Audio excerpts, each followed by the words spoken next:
बहनों और भाइयों,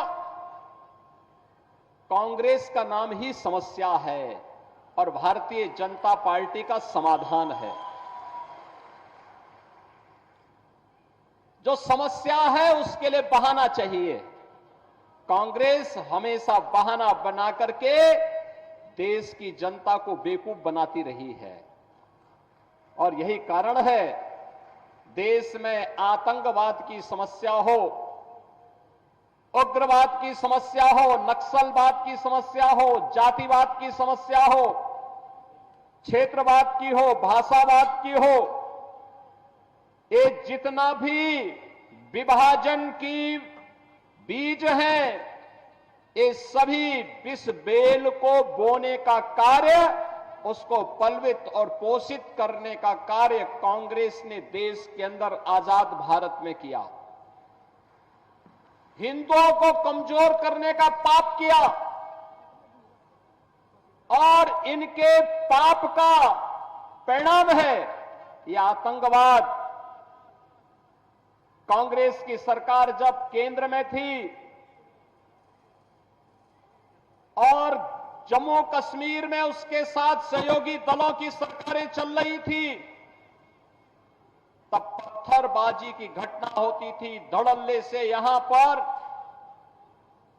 किस तरह की घटनाएं होती थी किसी से छुपा हुआ नहीं है।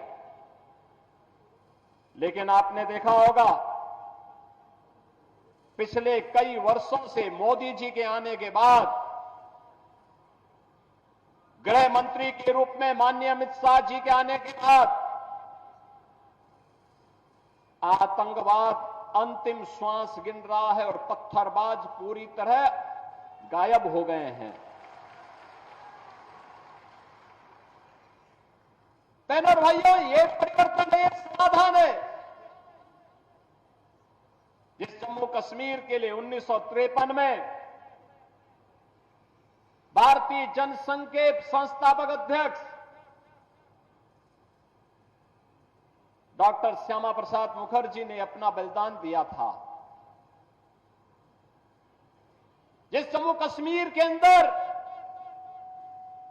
उन्होंने एक नारा दिया था पूरे देशवासियों के लिए, वह नारा था, एक देश में दो प्रधान, दो विधान, दो निशान नहीं चलेंगे, नहीं चलेंगे। भारतीय जनता पार्टी का एक एक कार्यकर्ता भारत माता का हर सच्चा सपूत इसके लिए लड़ता रहा, कार्य करता रहा।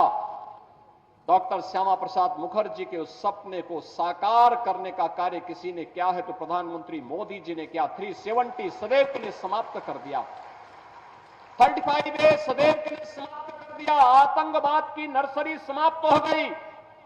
अन्यथा ये कांग्रेस हो या पीडीपी या फिर नेशनल कॉन्फ्रेंस, ये सभी तो जम्मू कश्मीर को आतंकवाद का एक वेयर हाउस बना चुके थे और वेयर हाउस से यहां का नौजवान जिसकी ऊर्जा यहां के विकास में लगनी चाहिए थी, जिसकी प्रतिभा का लाभ देशवासियों को मिलना चाहिए था, उस पूरे जम्मू कश्मीर को इन्होंने अपने राजनीतिक स्वार्थ के लिए तबाह करके रख